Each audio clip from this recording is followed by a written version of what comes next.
I request the Honorable Chief Minister to move the condolence motion.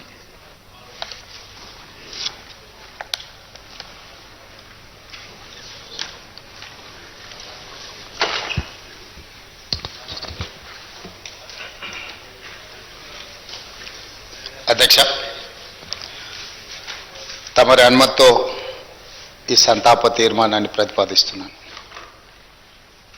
Telangana శాసనసభ సభ్యులు శ్రీ మాగంటి గోపీనాథ్ గారి మృతి పట్ల ఈ సభ తన తీవ్ర సంతాపాన్ని వ్యక్తం చేస్తూ శోకార్తులైన వారి కుటుంబ సభ్యులకు ప్రగాఢ సానుభూతి తెలియజేస్తున్నాను. అధ్యక్ష, మనందరికీ దాదాపు ఈ సభలో ఉన్న చాలామంది సభ్యులకు, ముఖ్యంగా హైదరాబాదు నగరంలో నివసించిన వాళ్లకు, చదువుకున్న వాళ్లకు చిన్న వయసు నుంచే మాగంటి గోపీనాథ్ గారు మిత్రుడు. 1963లో జన్మించిన మాగంటి గోపీనాథ్ గారు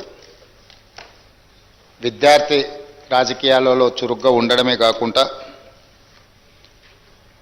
వారు 1983లో మొట్టమొదటిసారి ఎన్టీ రామారావు గారు ప్రారంభించిన తెలుగుదేశం పార్టీలో క్రియాశీలక సభ్యుడిగా చేరి ఆ పార్టీ తెలుగు యువత రాష్ట్ర అధ్యక్షుడిగా వారు దాదాపుగా 7 సంవత్సరాలు సేవలు అందించడం జరిగింది. 1985 నుంచి 1992 వరకు తెలుగు యువత అధ్యక్షుడిగా, ఎన్టీ రామారావు గారి యొక్క పరమ భక్తుడిగా, వారికి నమ్మకమైన విశ్వాసపాత్రుడైన ఒక బంటుగా ఎన్టీ రామారావు గారితోని మాగంటి గోపీనాథ్ గారికి సత్సంబంధాలు ఉండే. అదేవిధంగా వారు అర్బన్ డెవలప్మెంట్ అథారిటీ డైరెక్టర్గా హైదరాబాద్, వినియోగదారుల ఫోరం సభ్యుడిగా వివిధ బాధ్యతలను వారు నెరవేరుస్తూ వచ్చిండ్రు. అదేవిధంగా వారు సినిమా రంగంలో నిర్మాతగా, విద్యార్థి రాజకీయ నాయకుడిగా, ప్రజాప్రతినిధిగా తెలుగుదేశం పార్టీలో ఎదిగి సినీ నిర్మాతగా కూడా వారు రాణించడం జరిగింది. అధ్యక్ష, పాత బస్తీ 1995లో సినిమా తీవడము, అదేవిధంగా రవణ 2000 సంవత్సరంలో నటశేఖర కృష్ణ గారిని హీరోగా పెట్టి వారు ఒక గొప్ప చిత్రాన్ని నిర్మించడం, భద్రాద్రి రాముడు 2004లో, నా స్టైలే వేరు 2009లో ఇలాంటి తెలుగు సినిమాల నిర్మాతగా కూడా వారు రాణించడం జరిగింది. అదేవిధంగా వారికి నాకు అత్యంత సన్నిహిత సంబంధాలు, ఒక మంచి మిత్రుడు అధ్యక్ష మాగంటి గోపీనాథ్ గారు.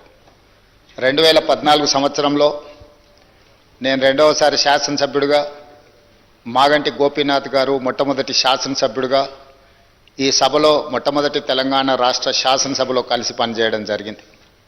ఎన్నికల సమయంలో కానీ, ఎన్నికైన తర్వాత కానీ, వారు తర్వాత రాజకీయ విధానాలలో మార్పు వచ్చిన వ్యక్తిగతమైన మిత్రత్వము, అదేవిధంగా వారి యొక్క వ్యవహార శైలిలో ఎలాంటి మార్పు లేదు.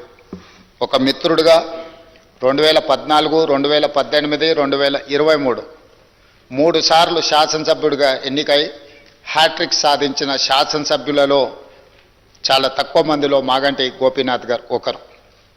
ఈరోజు అనుకోని పరిస్థితుల్లో వారు అకాల మరణం చెందడం ఈ సభలో ఉన్న సభ్యులకే కాదు, వారి కుటుంబానికి, జంట నగరాలలో పేదలకు వారి లేని లోటు ఈరోజు మనందరం చూస్తున్నాం. జూన్ 8న వారు మరణించడం జూబ్లీహిల్స్ నియోజకవర్గ ప్రజలకు తీరని లోటు. అదేవిధంగా వారి కుటుంబానికి, వారి సోదరుడు, వారి తల్లి, వారి భార్య, కుమార్తె, కుమారుడు, వాళ్ళ కుటుంబ సభ్యులకు ఒక తీరని లోటు. ఎందుకంటే అకాల మరణం ఆ కుటుంబానికి తీరని దుఃఖాన్ని తీసుకొచ్చి పెట్టింది. జూబ్లీహిల్స్ నియోజకవర్గ ప్రజలకు కూడా చాలా లోటు. ఎందుకంటే సౌమ్యుడు, మితభాషి మాగంటి గోపి. వారు చాలా తక్కువ మాట్లాడతారు. చూడడానికి క్లాస్ లీడర్గా కనిపించిన మాగంటి గోపీనాథ్ ఒక మాస్ లీడర్. జూబ్లీ హిల్స్ ప్రాంతంలో ఉండే ఆ నియోజకవర్గంలో ఉండే బస్తీలలో పేదలతో వారికి ఉన్న సన్నిహిత సంబంధాలే, రాజకీయాల పరిస్థితులు ఆటుపోట్లు ఉన్నా 3 సార్లు శాసనసభ్యుడిగా ఎన్నికై ఆ ప్రాంత ప్రజలకు వారు సేవలు అందించడం జరిగింది.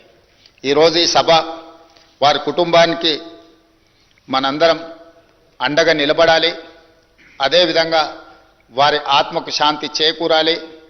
అలాంటి అరుదైన ప్రజాసేవలో ఉన్న ప్రజాప్రతినిధులు కోల్పోవడము మనందరికీ తీరని లోటు. అందుకే తమరి అనుమతితో ఈ శాసనసభలో ఈ సంతాప తీర్మానాన్ని ప్రవేశపెట్టడమే కాకుండా ఆ కుటుంబానికి ప్రగాఢమైన సానుభూతి తెలియజేస్తూ వారి ఆత్మకు శాంతి చేకూరాలి అని భగవంతుడిని ప్రార్థిస్తూ తమరి దగ్గర సెలవు తీసుకుంటున్నాను అధ్యక్ష.